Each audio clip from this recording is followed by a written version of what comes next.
کہ کل یہاں پر آپ لوگوں کو اور آپ کے بارے میں تضحیک آمیز جملے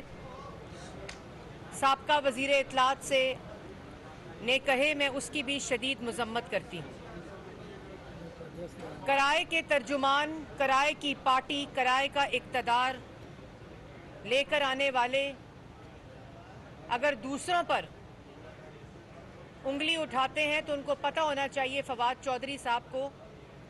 کہ 3 انگلیاں ان کی طرف بھی اٹھ رہی ہوتی ہیں۔ اور میں یہ بھی کہنا چاہتی ہوں کہ آج 5واں دن ہے کہ ملک کے اندر آئین معطل ہے، سسپینڈڈ ہے۔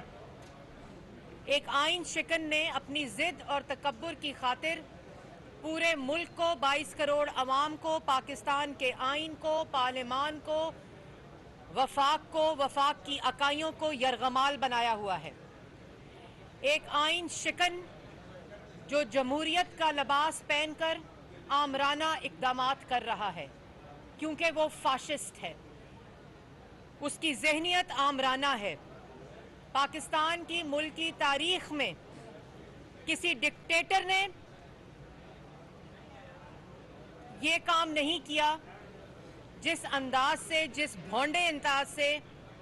عمران خان صاحب نے ملک میں سویلین مارشل لاء لگایا ہوا ہے۔ وہ لوگ جو ان کے ساتھ بیٹھے ہیں اور جو ان کے خلاف ہیں، جو شخص ان کو چھوڑ جائے وہ ملک کا غدار ہے،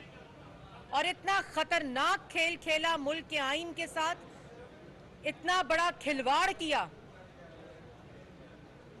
کہ ملک کی عوام کو 3.5 سال دونوں ہاتھوں سے لوٹا، بے روزگار کیا،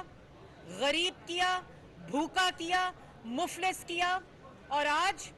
اپنے اقتدار کو بچانے کے لیے جب عوام 1 کروڑ نوکری اور 50 لاکھ گھر مانگتی ہے، جب قوم اپنی معاشی سلامتی مانگتی ہے، آج جب میں آپ سے مخاطب ہوں، جب حکومت میں تھے تو معیشت کو تباہ کیا، عوام کے روزگار کو تباہ کیا، مہنگائی کی سطح 16% کے اوپر، ترقی کی سطح منفی کی، اور آج 5 دن ہو گئے ہیں۔ ملک کو ایک تکبر اور ضدی شخص کا سامنا ہے۔